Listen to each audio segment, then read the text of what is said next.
Hello folks, Whitehouse Films here. I'm Michael White as mostly known, and this is just a little quick live stream video I'm doing real fast to give you guys a wee tour of the miniature railway that Miniature Railway Adventures is based off. So I'm going to be walking around various parts of the location, just give you ideas as to where certain stories take place, and just give you a visual idea as to what certain aspects of the locations of the story all take place in. So I'm heading up in the direction of the train station, in the opposite direction. Usually the trains come down this way, usually in a clockwise fashion. But next to me here, this is the 5-inch and 3.5-inch gauge track, which is raised up. This is actually this is one of two that actually exist in all of Ireland, apparently. And unfortunately, it's going to be taken up. So, yeah, for those who don't know, unfortunately, there has been some bad news regarding to this little miniature line that Miniature Railway Adventures is based off, and unfortunately it has to close because somebody thought it wasn't good enough or wasn't suitable to have, considering it's actually the most popular attraction at this transport museum well, basically, this is actually at the Ulster Folk and Transport Museum. So, this line here, this is just the loading ramp, as you can see, where the sunlight has bleached it. You can just see there. Level crossing gates there were just recent attachments. They've been there for like I think those were added on last year, I can't remember really. And then we come up here to where the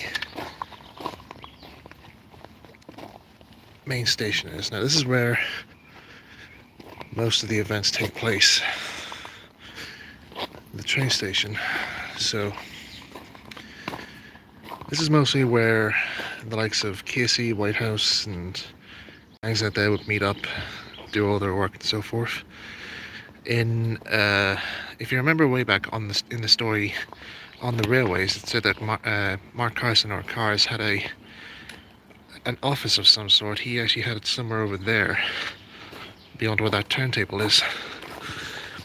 And it was also here in the story of Casey and the Trader that my character, Whitehouse, got captured by members of the Motorcar Society.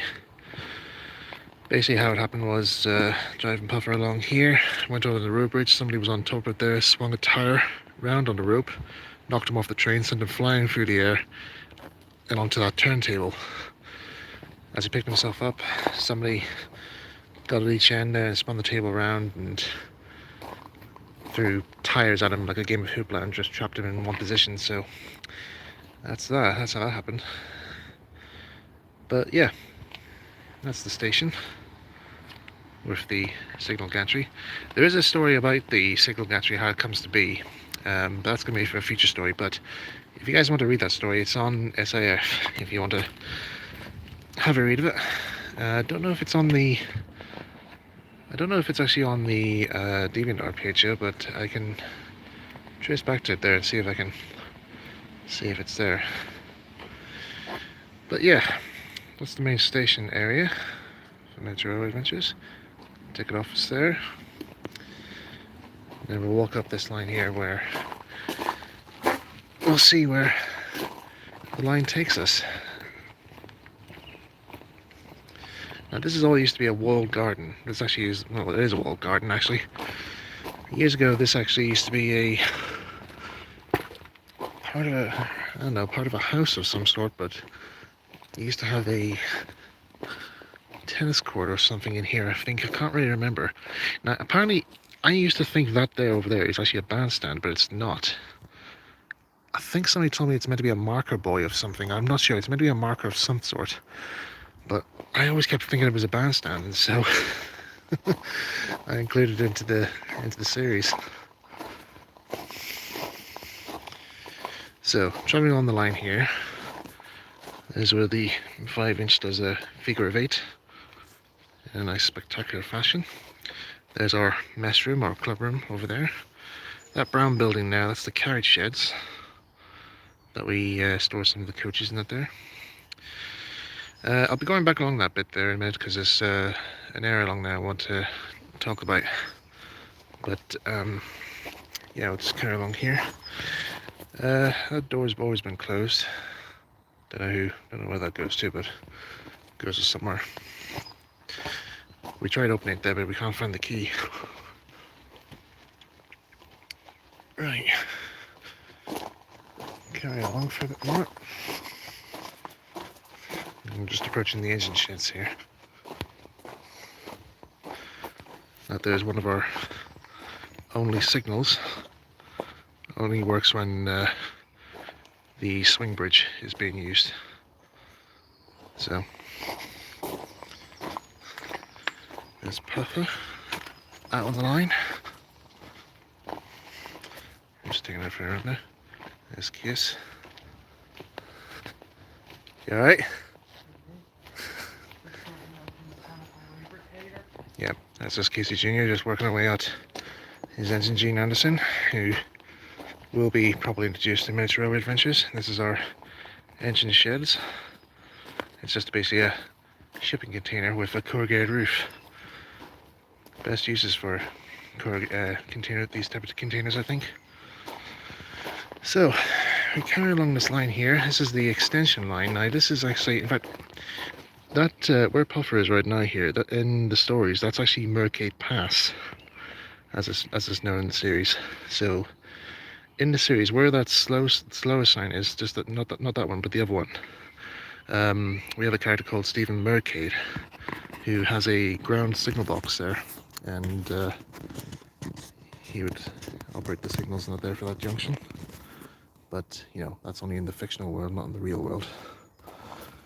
So this is the extension track here, which was introduced in the story Casey and the Trader, and it's been here for a good few years now, actually, and there was a lot of enthusiasm for it to be built.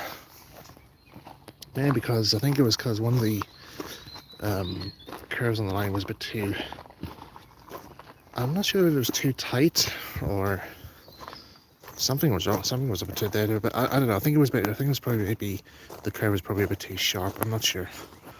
So we thought we'd just bring this curve in, make it a bit more interesting. Sorry, I didn't see your messages there, folks. Just give me a sec. Something challenging to the miniature earlier on the countryside. Yes, it certainly is.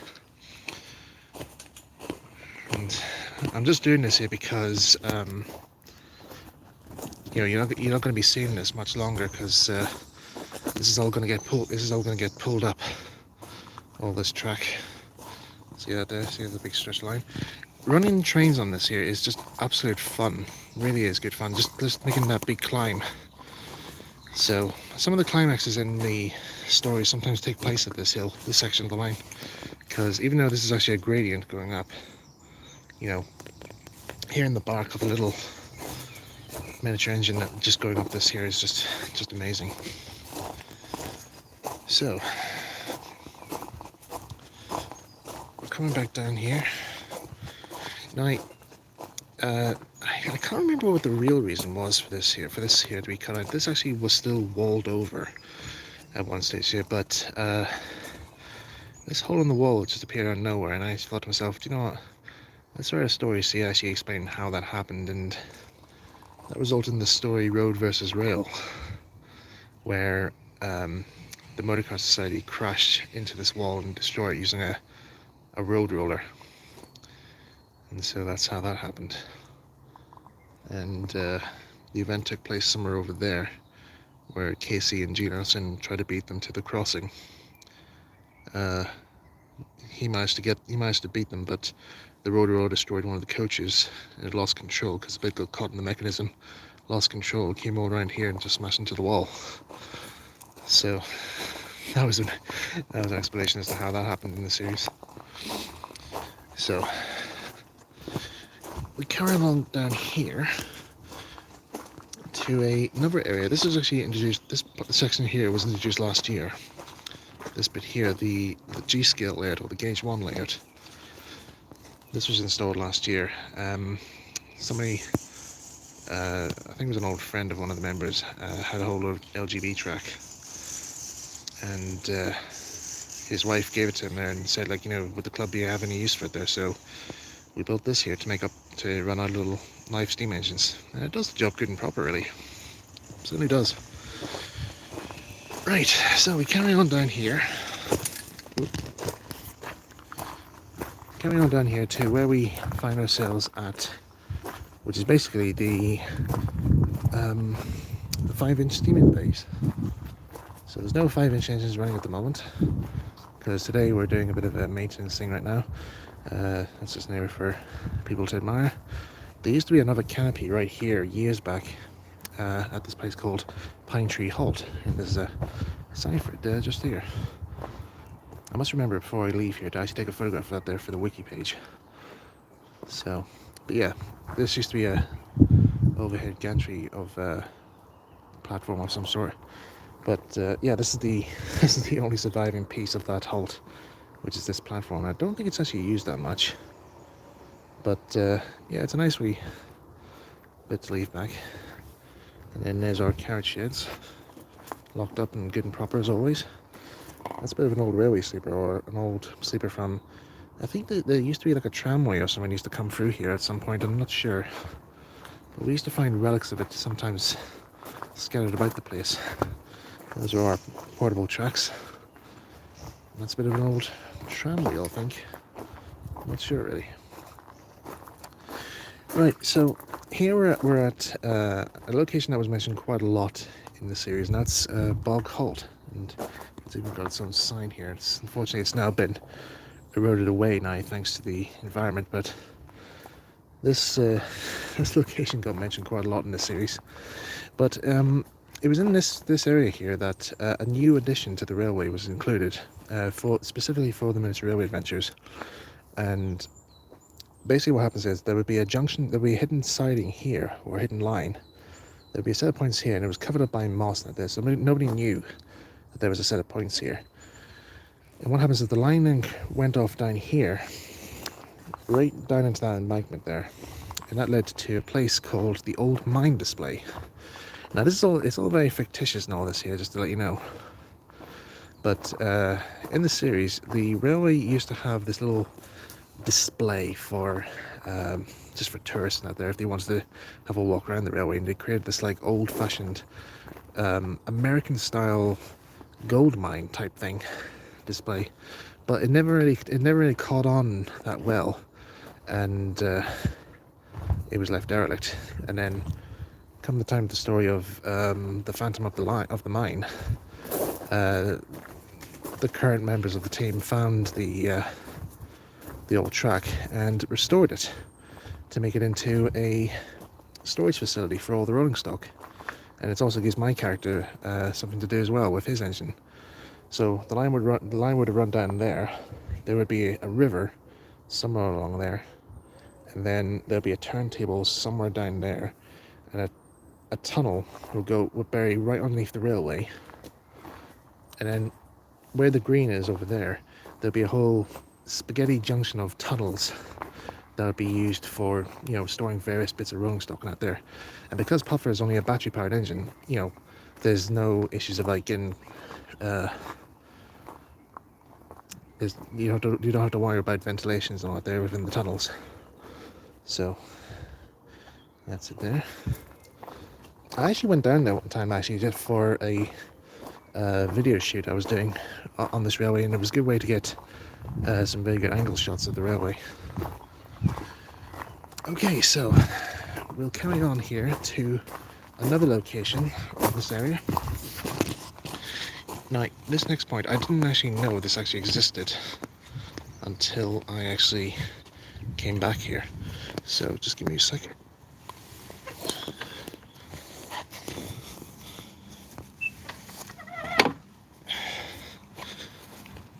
Okay, it's going to be a bit of a walk here, but we'll see how we get on here.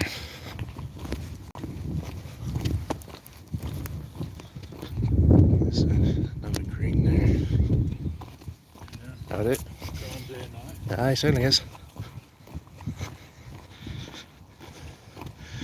So So this wee hut here was actually mentioned in the series for being the chairman's office. And this will also be where cars and the chairman will also, hold their meetings and so forth. So that's where we would base them. That's where they would work.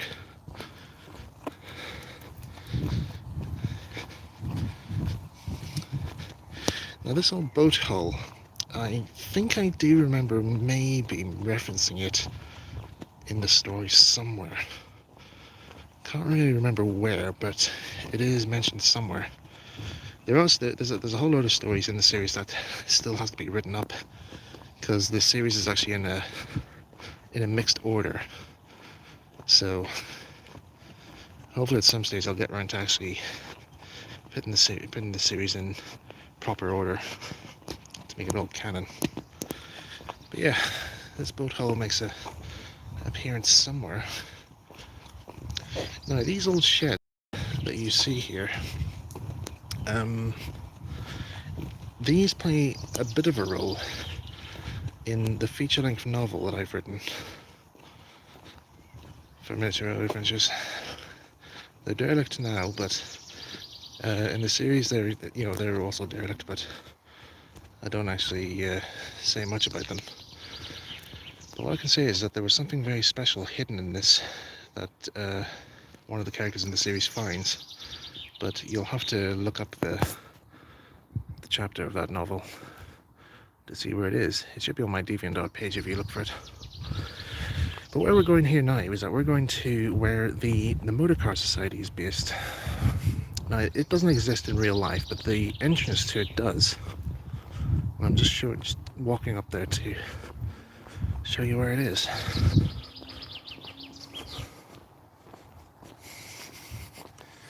Now, it's actually the entrance to a home estate, but the way it's set up there, I think it probably would work.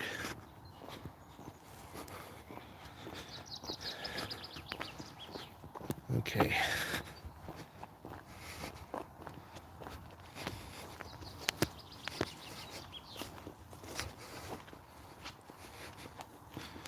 Here we are. Now, I didn't know this area existed here until I first came across it, but that's the basis that would have led us to the base of the Motorcar Society. So if you can imagine somewhere there'll be like old factory buildings back there, building old motor cars, well, black market motor cars, selling them off for millions of pounds, and they're worth nothing. That's where it all would be at. So yeah, that's the location basis for the villains of the Miniature Railway Adventures. And that's basically it, really. Can't think of anything else really that I could talk you through, guys. But if you want to ask any questions right now whilst I'm here about the series or anything in particular. Maybe before we'll sign off here, we'll go for another train ride on Puffer around the circuit. Who's up for that? Right, let's see now. I think if I remember correctly, if we walked along here, trying to avoid the puddles, this is actually a shortcut to the Miniature Railway.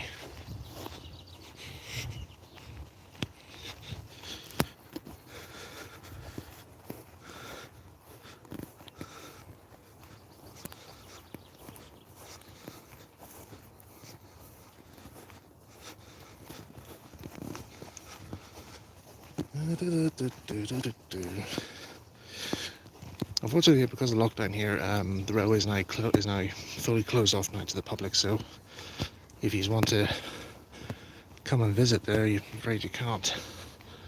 So, I'm only giving you this tour as like a sort of like a last look at it, I suppose. But it's also a bit of a memory for me as well, because I need to model all this for the visual adaptation. Oh yes, that's where that door was. There's a door that we saw on. It's like the entrance to the herb garden. Okay, so if we turn around this corner here, we should get to the engine sheds.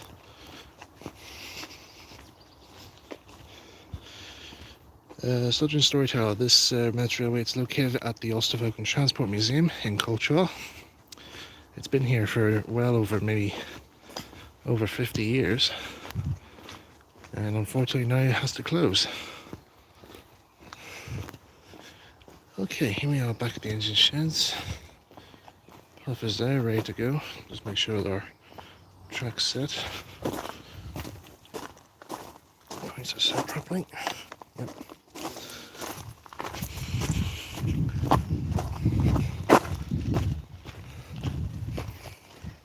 Okay. Are you winning? Anyway, yeah. Right, let's go for another run and puffer. Something like that, yeah. Did one last week there, so I might as well do another one. Hi everybody! There's Casey. Say hi, everyone. Yeah, you probably say hi in the chat there, but anyway, let's have a run around.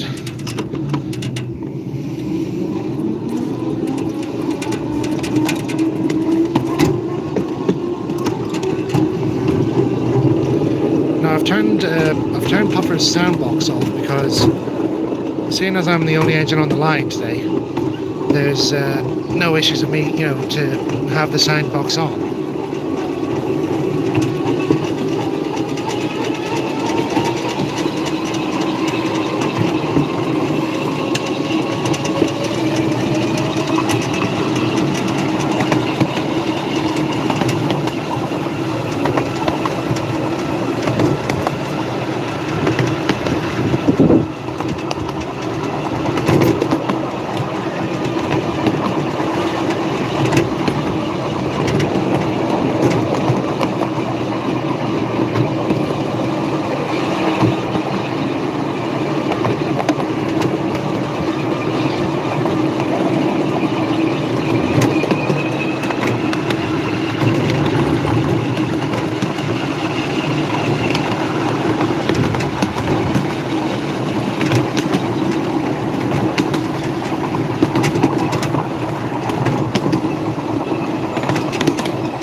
Hello TVIM.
I'll take him around to the station there and we'll stop for a bit.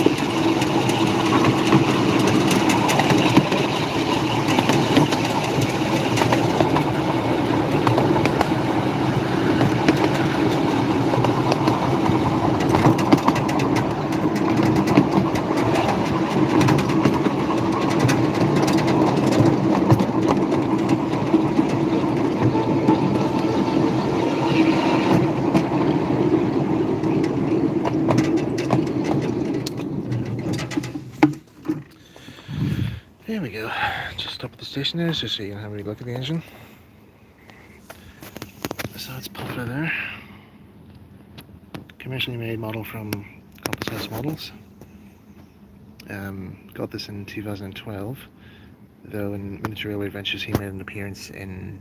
He first came to the stories in 2010. So, about 2 years later, the real one came along. But yeah, that's my engine. So I'm going to take it home with me today to get some work done on it. Try and get it cleaned up there, and there's a few areas there where the paint's all scuffed, and see where the line all needs to be touched up here as well. So, also, this engine is a wee bit of a celebrity as well, because this engine made an appearance on television in an episode of Pablo. It was an episode I wrote all about trains. Much to the, even though it was a story I didn't really want to write, but the studio were insisting, and so I wrote the story about this railway. And when the studio asked, do you know anybody who has an engine at hand, I says, yes, I have one. I'll take it out and we'll run it there during the shooting. And so, if you watch the episode Locomotion, on the episode of Pablo Locomotion, Puffer makes an appearance, and I do as well. Not only as the voice actor for Tang, one of the trains, I also play the train driver in the live action segment. So yeah, good fun. Right, you might as well want to have the sound on, so I'll turn the sound on. So Puffer has two sound boxes here. There's one here in the back, which is for the whistle, and then the other one's down the front for the exhaust. And what I sometimes do here is that with the controller, this is like just a standard, similar to like a Gauge Master W controller. What I do here is when Puffer is stationary, I used to get this little impression that he has a pump. So I turn the dial up a little bit.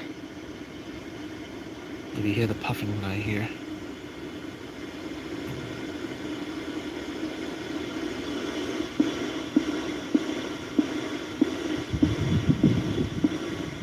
That's really the chuffing noise, really, but I'm doing that there deliberately, so it sounds like he's pumping something. I don't know.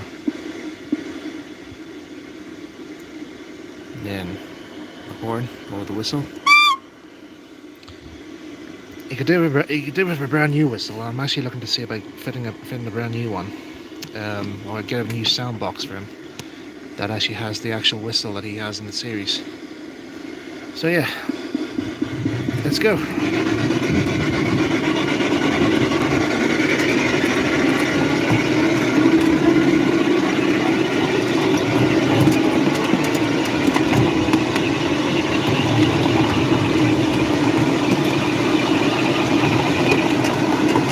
Hello, Lucas.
Right, I think I'll end the live stream here now because some friends of mine here have just turned up and I want to say hello to them there. So yeah, I hope you enjoyed this little tour of the Miniature Railway. Hope it helps you to helps you to visualize what the locations look like for the stories and where they're going to be set, where some of the stories take place. I might not be returning back to the railway until maybe June time, so, or maybe later this month, I don't know.